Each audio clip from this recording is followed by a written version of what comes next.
You're listening to Southeast Radio's Business Matters with Karl Fitzpatrick in association with Wexford Insurances. Challenge us at Wexford Insurances 0818 31 30 30. My first guest this morning is Brendan Cunningham from mapalerter.com. Brendan, you might start by telling me a bit about your own background, please.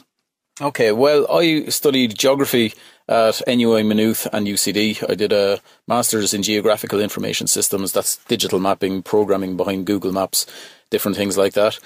Afterwards, I started working in Kilkenny County Council in GIS, doing all their digital mapping projects. And after 9 years, I left it because I had this idea called mapalerter.com. And to help me get that company off the ground, I studied in WIT in the Southeastern Enterprise Platform Programme known as SEEP, which is now the New Frontiers Programme. So I'm a graduate of that within the past year. Tell me a bit about mapalerter.com. What is it?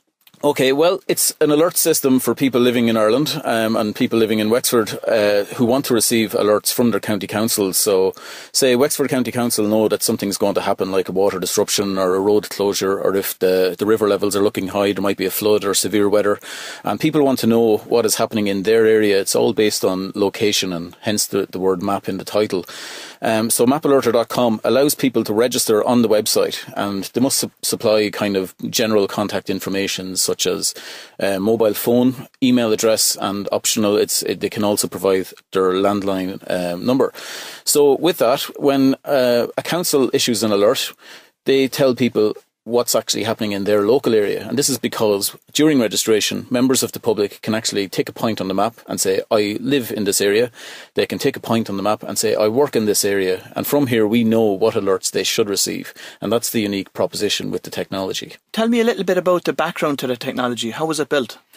Okay, well, I came from a kind of a self-taught programming background along with the digital mapping. So I've put a lot of effort into the development of this, and we used some open source technology and some proprietary technology, and we have developed our own tools along the way, and they're quite unique. So, like, jumping ahead a little bit, we were able to bring that to the United Nations as a positive example of open source technology and how it's used for emergency response communications. What mediums do you communicate through?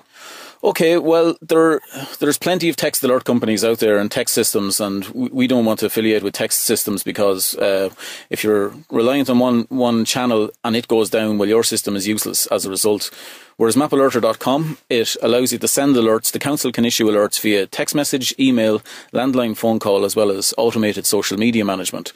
So the alerts that are published by, say, Wexford County Council on mapalerter.com, that automatically tweets on their behalf. It posts to the Mapalerter Facebook page, and the emails go straight to people as well. So, and another thing about text messages is it's 160 characters per text, and you can't really get a major emergency issue fully explained in that amount of time, or that amount of characters more so. So where Mapalerter comes in is the last line of an important alert may say, check your email for further details, and that's where you can open everything up and have much more information supplied. Do you communicate by landline in any respect?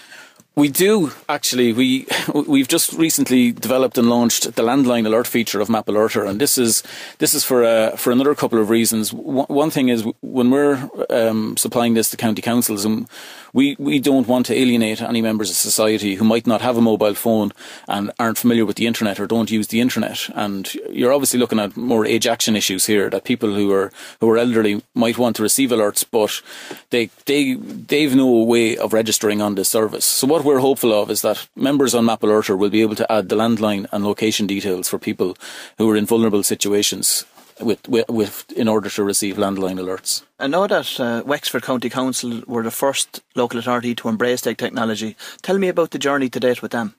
Yeah, it's been great. It's been very successful, and moving to the very end of that story, they've won awards for this, and they're nominated in the Chambers Ireland Awards for innovation for their excessive use of the system. They've got so much use out of this. It's been absolutely brilliant. But going back, Wexford contacted myself when the company was starting off, going very interested in what you're doing, and it's something that Wexford want, because they want to improve the way they communicate with members of the public. If you follow Wexford Coco on Twitter, they're one of the more proactive local government accounts. They're very engaging, and they wanted to bring this to more channels. And Importantly, they wanted to push the information to the public. So they didn't want a situation where somebody woke up, their water was gone, and that's the first they heard about it. They wanted to turn this on its head, and they wanted to give people pre-warning of why the water was gone in advance, so they could make plans, shower the night before, the bath of water, all those type of things. And so with that, it's part of Wexford's overall communication strategy, and mapalerter.com is now central to that. They won the local government e-government awards this year for best local government service in Ireland, and that was pitted against 33 other authorities. And so that was great. A good few of the staff came up, and of the IT department, came up, and so it was a good success story for Wexford. So on average, in a typical week, how many alerts would Wexford County Council be issuing through MapAlerter? Well, Wexford would probably send, I'd say, between 10 to 15, depending on what's going on. Obviously, you might have, during the summer, they'll be doing more roadworks, and for that reason, they might send more road alerts.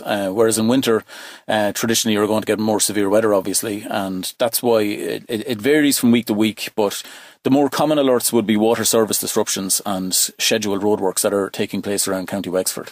And from your experience, what are the local authorities using this for in terms of communicating? What type of messages? Yeah, okay, well, there's about 10 on the site at the moment that people can subscribe to, and you can actually say if you've got a private well, you don't need to get the public water alerts. So for that reason, you can switch off alerts. You don't want to get that you don't want to get. But if you want all the alerts, you can get everything from flood, severe weather, gritting when updates in your area when the snow comes, water disruptions, boil water notifications, and major emergency plans. So each council has a major emergency plan, and if it's invoked, if something serious happens, well, it's the plan to use MapAlerter to directly communicate with people with a consistent message. And so planning alerts, if you want to find out what planning is going on in your area, that's another one that's rolled out at the moment. So there's every variety of council alert is available through mapalerter.com. Look, it certainly sounds as it's been fairly plain sailing for MapAlerter to date. You must have come across a couple of challenges along the way. What were they? Well, I think the biggest challenge was time, because there's a couple of us involved, and say if I take my own example, I was working in Kilkenny 9 to 5. I obviously want to have some quality of life after that, and but while this was being built, there was it was a piecemeal process over about 12 months, and before I left my job, and that was double jobbing effectively. It was like day job, and then afterwards, after dinner, you're back up and you're slogging, programming and building this in the most cost effective way. Obviously, we didn't want to invest too much as a startup either, and we wanted to avoid bank loans and various things like that. So time, it was a slow burner to develop, but once it's up now, and now there's full-time staff dedicated to it, it's much easier to maintain and build. How does MapAlerter make its money? Well, we charge an annual subscription to the councils, and that like whoever is using it, like for the privilege of using the login and getting access to our technology. It's a cloud-based solution. So if you're going to say use any of Microsoft Office Online, they'll charge you for that. And we're a similar model, that it's software as a solution is the term we'd use. That basically we're providing the technology, we've built it, and the councils are going to pay for that. So with the trade-off of that is that it's free to the end user and members of the public. Just focusing on the technology for a second, this must be able to be applied to lots of different sectors and industries across the country. Who else do you see as your target market for this technology? We see, well, utility companies are in a similar situation, that they want to send localised messages, not just blanket alerts to a wide area. So if, say, your phone network was down, or your landline network was going to be down, your broadband provider, well, that's usually localised. It's not going to be County Wexford. It might be just, say, Enniscorthy. So our unique technology can be applied to utility companies immediately if there's a localised error. I don't know, waste companies would be another one, things like that. It's like for collection routes, only part of a route might be disrupted, and for that reason they can send an alert to only people who are affected rather than all their customers. And from a public perspective, beyond the local authorities, are you looking at all of the other government agencies as well? Well, we are. We're looking at a variety of applications. We're working with community departments within councils as well. Councils, like the local authority, is everything, and it's all based on how a council and a government can communicate with end people. And with that in mind, we've got a second service called Estate Mate, and that's for like small communities and resident associations. It's available for them. It's a self-service alert system at estatemate.ie. So Brendan, what are your plans to grow your staff numbers in MapAlerter?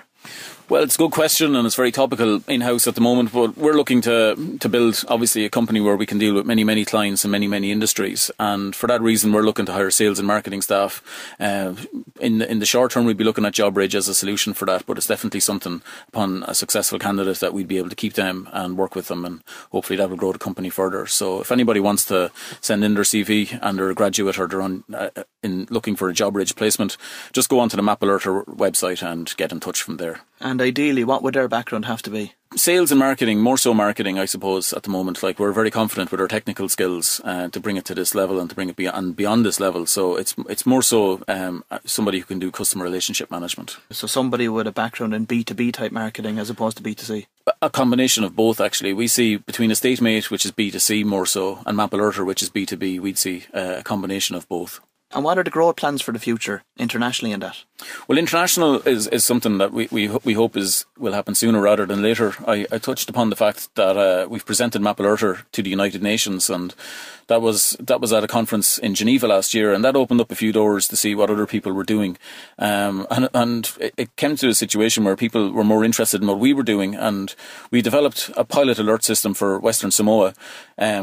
And we also developed a system for the Philippines, which is something that we've been working with a Philippine company at the moment for typhoon alerts. They're in a badland for that type of activity. So we're building customer cases internationally, and we hope that continues. But obviously we'd like to get as many clients in Ireland as we can to start off. Well, Brendan, it's a great example of innovativeness. Many thanks for coming in this morning, and I wish you continued success with mapalerter.com. You're listening to Southeast Radio's Business Matters with Karl Fitzpatrick in association with Wexford Insurances. Think Wexford Insurances for your business insurance.